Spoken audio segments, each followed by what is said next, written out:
Good morning friends. સ્પર્ધાત્મક પરીક્ષાઓ માટેના અગત્યના કરંટ અફેર્સ જોઈ લઈએ. આજની તારીખ છે 16 ડિસેમ્બર. તો 16 ડિસેમ્બર માટે આપણે જાણીએ કે 16 ડિસેમ્બરને ભારતમાં વિજય દિવસ તરીકે મનાવવામાં આવે છે.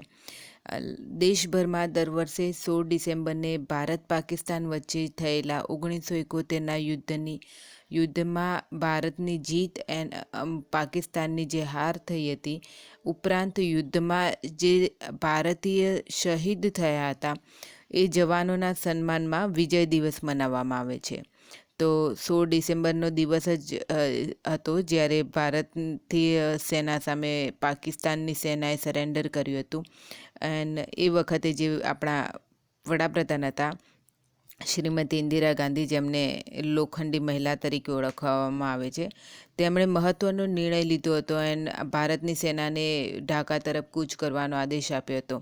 એન્ડ એ રીતે ભારતનો બાંગ્લાદેશના એક નવા રાષ્ટ્રના તરીકે નિર્માણ થવામાં ભારતનો અગત્યનો હાથ છે. તો આ જ દિવસે બાંગ્લાદેશનો એક નવા રાષ્ટ્ર તરીકે જન્મ થયો હતો, એટલે બાંગ્લાદેશની સ્થાપના દિવસ પણ છે.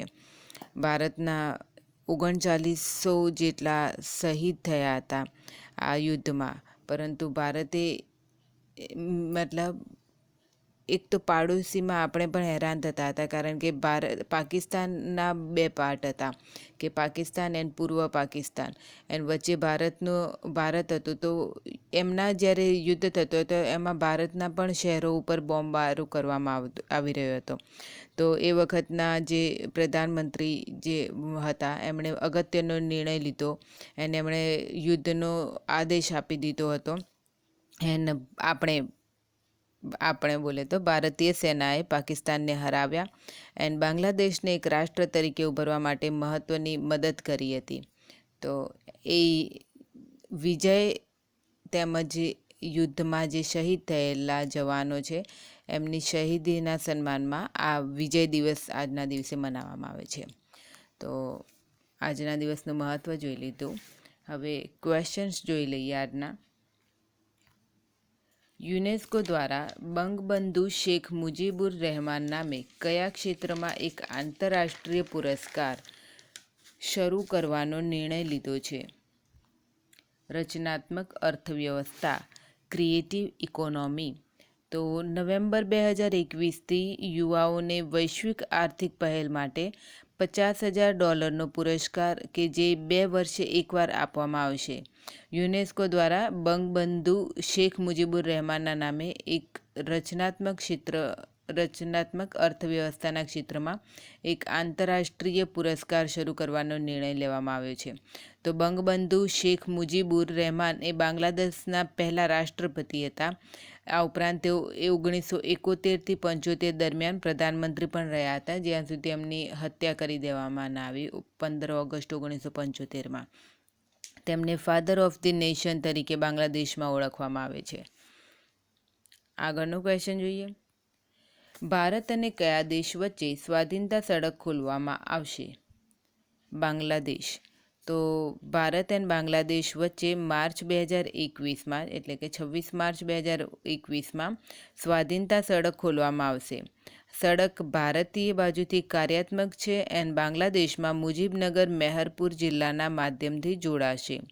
1965થી સક્રિય રહેલા ચિલ્હાટી એન્ડ હલ્દીબરી રેલ લિંકનું ઉદ્ઘાટન પણ 17 ડિસેમ્બર 2020ના રોજ બંને પ્રધાનમંત્રીઓ ભારત એન્ડ બાંગ્લાદેશના શેખ હસીના એન્ડ નરેન્દ્ર મોદી વચ્ચે જે વર્ચ્યુઅલ બેઠક ચાલી રહી છે એ દરમિયાન કરવામાં આવશે.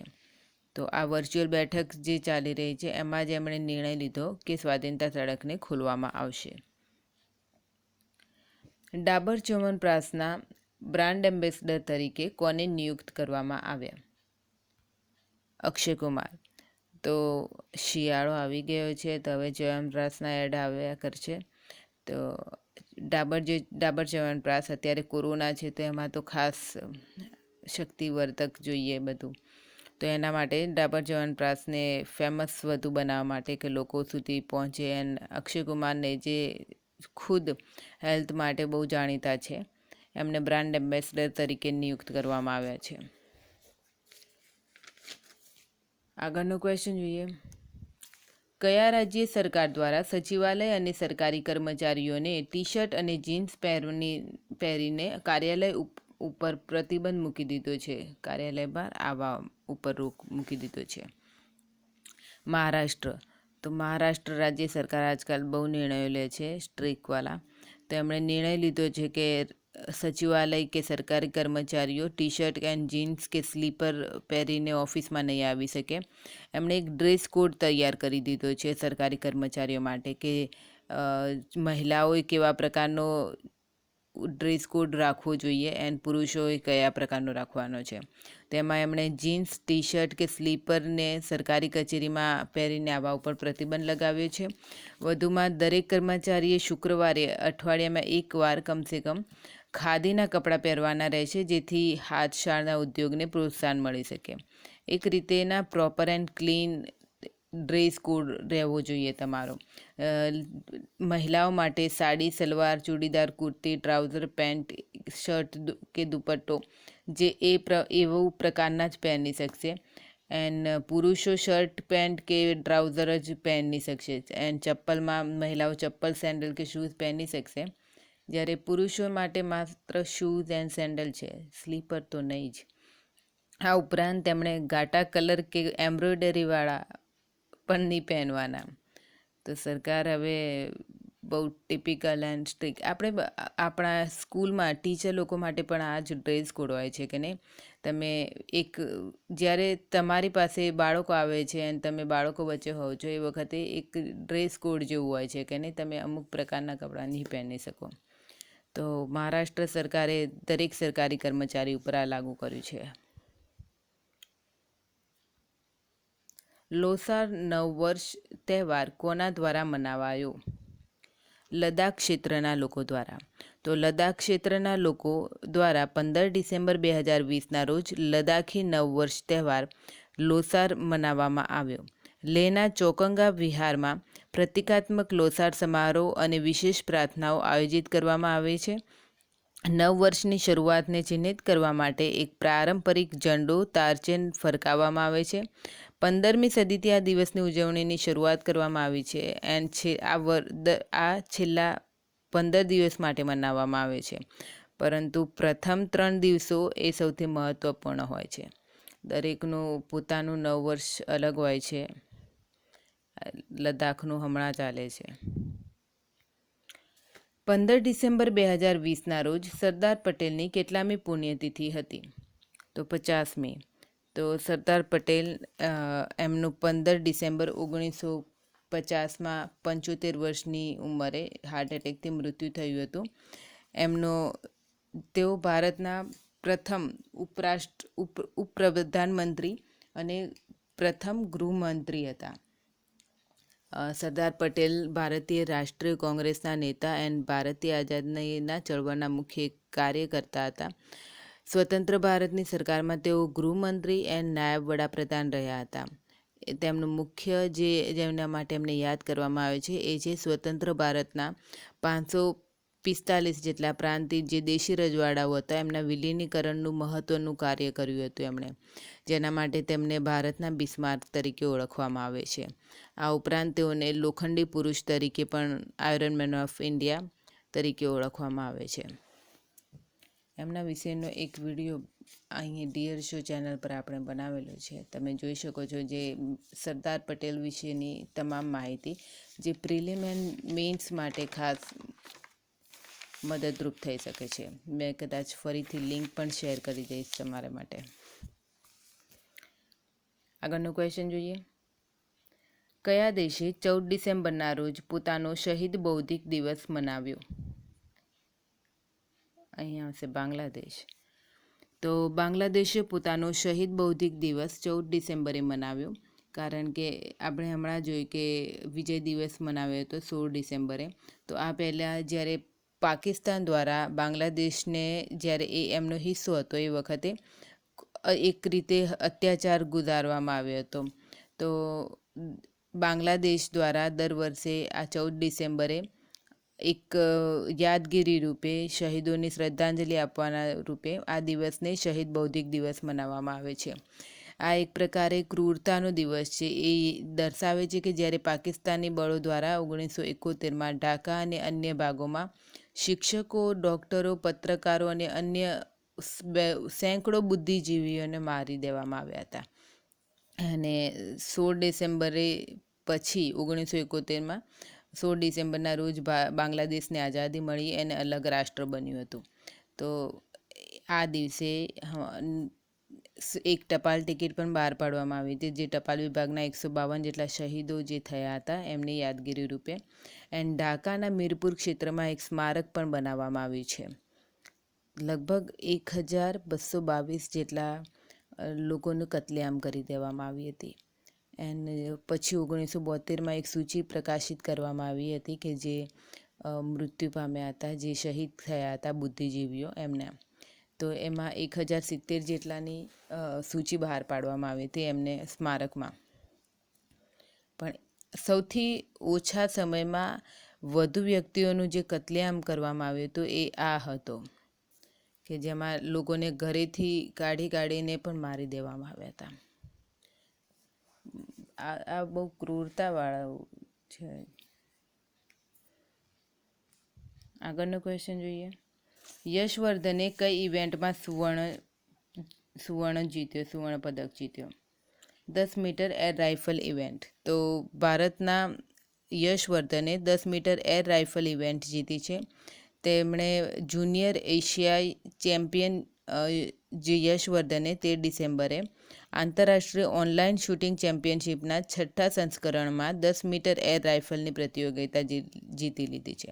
તેમણે 251.9 સ્કોર કર્યો હતો અને એમના પછી જે બીજા નંબરે હતો એમનો 250.7 સ્કોર હતો, એટલે 1.2 અંકના અંતરેથી તેમણે ખિતાબ જીત્યો હતો. બીજા નંબરે ઓસ્ટ્રિયાના માર્ટિન સ્ટ્રેમ્પલ હતા, જ્યારે ત્રીજા નંબરે યુક્રેનના એલેક્ઝાન્ડર હલ્કેન હતા. 14 ડિસેમ્બરે વિશ્વભરમાં ગૂગલની કેટલી સેવાઓ 45 મિનિટ માટે ખોરવાઈ? 19. આ એક ન્યૂઝપેપર્સના હેડલાઇન બની ગયા, કારણ કે અત્યારે ટેકનોલોજીના એટલા આપણે ગુલામ બની ગયા છે એના કે એના વગર ચાલી નહીં શકતું. તો જ્યારે 14 ડિસેમ્બરે ગૂગલના 45 મિનિટ માટે જ્યારે એમની ટેકનોલોજી ખોરવાઈ ગઈ, મતલબ સેવાઓ નહીં મળી, એમાં તો હલચલ મચી ગઈ. તો એમની જે સેવાઓ ખાસ કરીને તો જીમેલ, યુટ્યુબ એન્ડ હેંગઆઉટ કે જે ખાસ આ જ છે જેમાં મેસેજીસ આવ્યા કરે છે, તો એ સેવાઓ ચાલુ નહીં રહી હતી. એન્ડ મતલબ તમે જો યુટ્યુબ ચાલુ હશે તો એ વખતે નહીં લોડિંગ જ થયા કરે અને આગળ વધે જ નહીં. તો સેવાઓ ખોરવાઈ ગઈ હતી એન્ડ એના લીધે વૈશ્વિક ધોરણે પ્રશ્નો ઊભા થઈ ગયા હતા. એન્ડ ટેકનોલોજીને અત્યારે જેટલું આપણે ગુલામ થઈ ગયા છે એને લીધે લોકો મુશ્કેલી, અત્યારે મોટાભાગના કોરોના પછી તો નહીં બિઝનેસ બી વર્ક ફ્રોમ હોમ કરીને લોકો વધુ ડિપેન્ડ થઈ ગયા છે કે ઓનલાઈન રહીએ છીએ આપણે. અત્યારે સ્ટડી પણ ઓનલાઈન જ કરીએ છીએ. દેખો મેં કરંટ પણ ઓનલાઈન જ આપું છું. તો આ બધી સેવાઓ ખોરવાઈ જઈ એના લીધે એક રીતે 45 મિનિટ માટે તો હલચલ મચી ગઈ હતી વિશ્વમાં. આગળનો ક્વેશ્ચન જોઈએ. જો કે એના પછી પણ ઘણા લોકોને પ્રશ્નો છે કે જીમેલમાં પ્રોબ્લેમ આવે છે એન્ડ યુટ્યુબમાં પ્રોબ્લેમ આવે છે. સુધારશે ગૂગલ બિચારું. 44 વર્ષ પછી ચંદ્રની સપાટી પરથી કયા દેશનું અંતરિક્ષયાન સપાટીના નમૂના લઈને પરત આવી રહ્યું છે? ચીન. તો ચીન દેશનું જે ચાંગ-E5 અંતરિક્ષયાન મોકલવામાં આવ્યું છે એ ચંદ્રની સપાટી પરથી પથ્થર એન્ડ માટી એન્ડ મળવાના જે નમૂના છે એ લઈને પૃથ્વી પર પરત આવી રહ્યું છે. આ પહેલાં સોવિયત સંઘના ગયા હતા, એના પછી અમેરિકાના ગયા હતા એન્ડ લગભગ હવે 44 વર્ષ પછી ચીન દ્વારા મોકલવામાં આવ્યા છે અને એ હવે નમૂના લઈને આવી રહ્યું છે. તો નમૂનાથી શું થશે કે ચંદ્રની સપાટી અને પૃથ્વીની સપાટીને મતલબ નહીં કેટલું સરખાવવામાં આવશે કે એનું નિર્માણ કઈ રીતે થયું છે, કે ફોર્મેશન બંનેનું સેમ હોય તો એ પરથી ખબર પડી જાય ને કે બંધારણ સેમ છે. તો જે રીતે ચંદ્રનું ઉદ્ભવ થયું હશે એ રીતે જ પૃથ્વીનું થયું હશે એમ. એટલે કે પૃથ્વીના ઉદ્ભવ વિશેની જે આપણી જિજ્ઞાસા છે એને પણ સંતોષી શકાશે. આગળનું ક્વેશ્ચન જોઈએ. મહારાષ્ટ્ર સરકાર દ્વારા એનસીપી પ્રમુખ શરદ પવારના જન્મદિન ઉપર દિવ્યાંગ જનોને મફત સહાયતા માટેની કઈ ઓનલાઈન મંચની શરૂઆત કરવામાં આવશે? મહાશરદ. તો મહારાષ્ટ્રમાં એનસીપી પ્રમુખ શરદ પવારના 80મા જન્મદિન ઉપર દિવ્યાંગજનોને મફત સહાયતા ઉપકરણ ઉપલબ્ધ કરાવવા માટે ઓનલાઈન મંચ મહાશરદની શરૂઆત કરવામાં આવી છે. આ એક પોર્ટલ છે જેની શરૂઆત કર્યા બાદ મોબાઈલ એપને પણ આવતા વર્ષે માર્ચના અંતિમ દિવસો સુધીમાં લોન્ચ કરી દેવામાં આવશે. તો મહાશરદ પ્લેટફોર્મનું ફૂલ ફોર્મ છે Maharashtra system for health and rehabilitation assistance. આ પ્લેટફોર્મ દિવ્યાંગ વ્યક્તિઓને વિભિન્ન ઉપકરણ ઉપલબ્ધ કરાવવામાં માટે બનાવવામાં આવ્યું છે. લોન્ચ થયા બાદ જરૂરિયાતમંદ લોકો 12 ડિસેમ્બર 2020થી આ પોર્ટલ ઉપર પંજીકરણ રજિસ્ટ્રેશન કરાવી શકે છે. એન્ડ આ રાજ્યને આ પ્રકારની પહેલી પહેલ છે. આ પ્લેટફોર્મનો ઉપયોગ સહાયક ઉપકરણોના વિતરણ માટે એન્ડ ફ્લેગશિપ યોજનાઓ માટે પણ ઉપયોગી બની રહેશે. એક રીતે સાધન સહાયતાના જીવન જીવવાને એકદમ સરળ કરી શકે છે. ઘણા આપણે જોઈએ છીએ કે નહીં, બિચારા ચાલી નહીં શકતા હોય તો ઢસડાઈને જતા હોય છે. એન્ડ જે જરૂરિયાત હોય છે જેને એ લોકોને જ મળતી નહીં હોતી. તો આવા લોકો માટે મહારાષ્ટ્ર સરકારે પહેલ શરૂ કરી છે મહાશરદ પ્લેટફોર્મ, જેમાં સાધન સહાયતા મળી રહેશે. જેમાં જે વ્હીલચેર છે કે કાનના સાંભળવાના મશીન છે એવી બધી સામગ્રી મળી રહેશે. તો આજના માટે આટલું જ. Thank you.